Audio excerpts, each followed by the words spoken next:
What if the thing you're searching for is already happening right now? You're here, listening, breathing, noticing, and yet there's a quiet tension beneath it all, a sense that you should be more present than this, more focused, more awake, as if this moment is slightly out of reach. So you lean forward, mentally. You try to arrive, but the harder you try, the more distant it feels, like chasing the horizon. What if presence isn't something you step into, but something you've been standing in all along, unnoticed? At some point, without realizing it, presence became a project. Not something natural, but something to be cultivated, improved, earned. Maybe it started innocently. A book promised clarity. A teacher spoke of awareness as a muscle to strengthen. Neuroscience explained attention as a resource that could be trained, optimized, refined. These ideas were not wrong. They were useful, but something subtle shifted. Presence stopped being what you are and became something you were supposed to do. From an early age, your mind learned to solve problems by effort. When something feels incomplete, you apply pressure. When something feels missing, you search. This strategy worked beautifully in the physical world. If you wanted light, you built a fire. If you wanted shelter, you raised walls. If you wanted answers, you followed steps. So when discomfort appeared inside, the same logic took over. If anxiety arose, you try to fix it. If distraction appeared, you try to control it. If awareness felt faint, you try to sharpen it. Slowly, attention turned inward with a furrowed brow. Awareness became a task on a checklist, a state to reach, a finish line somewhere ahead of now. Modern science helped explain this urge. The human brain evolved to predict, plan, and optimize. Neural networks constantly compare what is happening with what should be happening. This gap detection keeps you alive. It helps you avoid danger, learn patterns, and improve outcomes. But it has a side effect. The mind becomes a professional noticer of absence. Something is always slightly wrong. Something is always slightly unfinished. So when presence is framed as an achievement, the brain treats it like any other goal. It searches for it in the future. It measures progress. It evaluates success and failure. Ironically, the very system designed to keep you alive begins to interfere with the one thing that does not need improvement. Contemplative traditions noticed this long before brain scanners existed. They observed that the seeking mind cannot help but turn awareness into an object, something to look at, something to hold. But awareness is not an object in experience. It is the space in which objects appear. Yet language struggles here. So metaphors multiply. Awareness is described as a spotlight, a muscle, a mirror. Each metaphor helps and misleads. Because spotlights need aiming, muscles need flexing, mirrors need polishing, and so effort sneaks back in. Even meditation, originally meant as a simple noticing, becomes another arena for performance. Sitz treitu. Focus harder. Eliminate thoughts. Stay present longer. The mind turns inward and asks the same question it asks everywhere else. Am I doing this right? But here's the quiet twist. The feeling that you're not present is itself a present experience. The frustration, the striving, the sense of falling short, all of it is already appearing effortlessly. The system that claims you're absent is operating entirely within what it says is missing. The origin of the struggle is not ignorance. It is intelligence applied in the wrong direction. Presence was never lost. It was only redefined as something that could be. Now, pause for a moment and notice this. Even the thought, I am not present, is already here. The racing mind, the restless attention, the sense that something is missing, all of it is appearing effortlessly in this very moment. Before any technique, before any correction, presence didn't arrive. It was never absent. Look closely. Every sound, every flicker of light, every passing thought is already part of presence. The chair you sit on, the weight of your body, the air brushing against your skin, they're not outside the present. They're the present, unfolding exactly as it is. Your noticing of them is not creating presence. It is already embedded within it. Some neuroscientists explain this as a natural feedback loop of awareness. perception, and attention arise together. There is no separate observer who waits for the world to appear. The mind's attempts to force presence are like trying to step into a room you're already sitting in. Effort obscures what is effortless. Even the act of trying, paradoxically, becomes a part of what you're trying to notice. Every urge to focus, every pull toward mindfulness, every critique of distraction, all of it is woven into the fabric of now. Presence is not a destination to reach or a skill to master. It is the very stage upon which all striving plays out.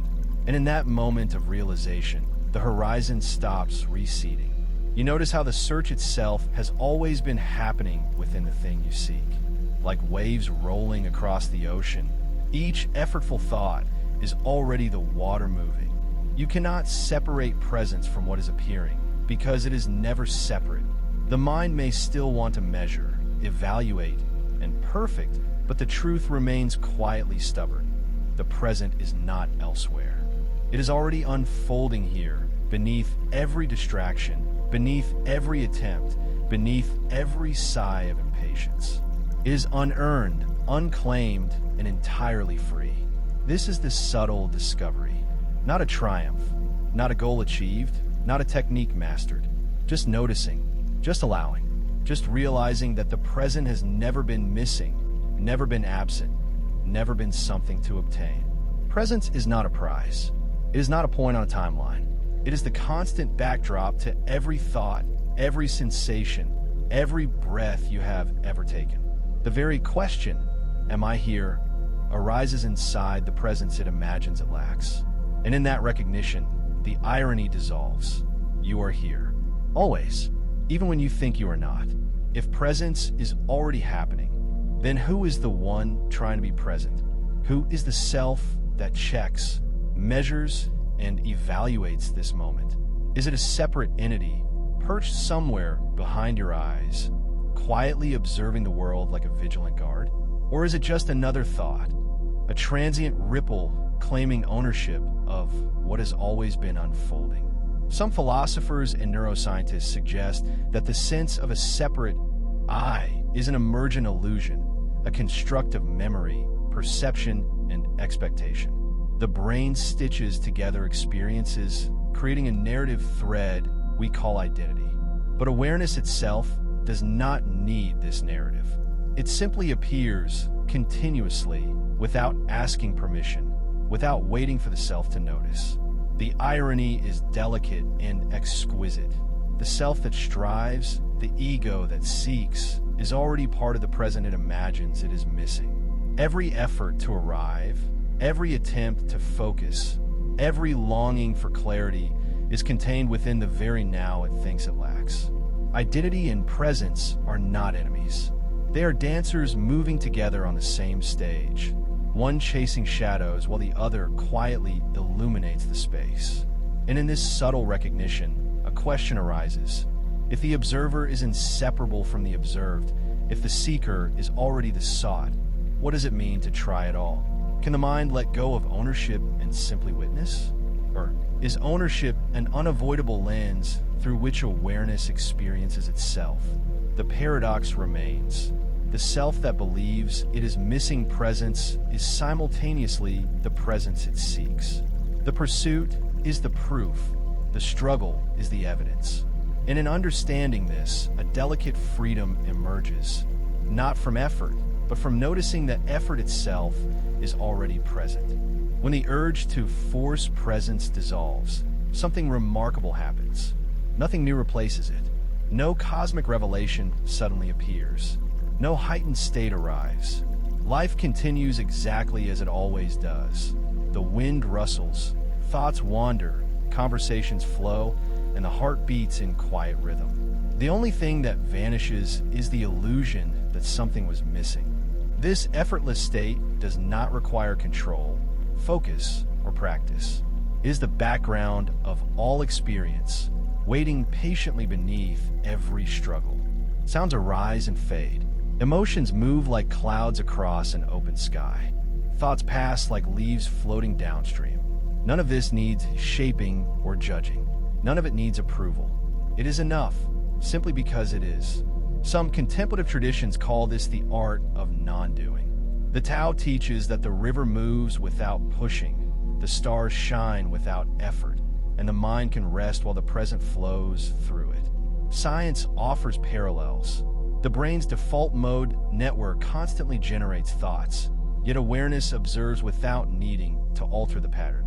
Presence is the theater in which every mental scene plays, without the necessity of your direction. In letting go of striving, you begin to notice a quiet coherence. Life does not demand your intervention to be whole. Presence is not constructed. It is the stage, the current, the unshakable now. Your task, if it can even be called that, is simply to notice, to allow. And in this allowing, the tension that once seemed essential slowly softens, revealing that you were never apart from what you sought. The effortful pursuit was always nested within the effortless unfolding of life itself. You don't step into presence. You don't earn it, acquire it, or summon it with effort. It is not a place on a map or a summit to climb. It is the air you breathe, the weight of your body, the quiet pulse of sensation flowing through every instant. All along, it has been here, silently supporting every thought, every feeling, every fleeting moment of awareness. The search ends not with fireworks or dramatic revelation, but with a quiet smile, a soft recognition that the horizon you were chasing was beneath your feet all along. You notice the irony. The very act of looking, striving, and seeking was itself an expression of presence.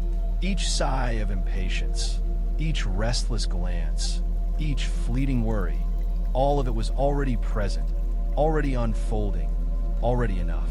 Some call it awakening, some call it realization, and some, in the language of poetry, call it simply home. The insight is subtle. There is no separation, no before and after, no gap to fill. Every sensation, every thought, every whisper of awareness is already part of the infinite now. Presence is not somewhere else. It is here. It always was. And in that recognition, the tension eases, the mind softens, and you are gently reminded you never left. You were always home.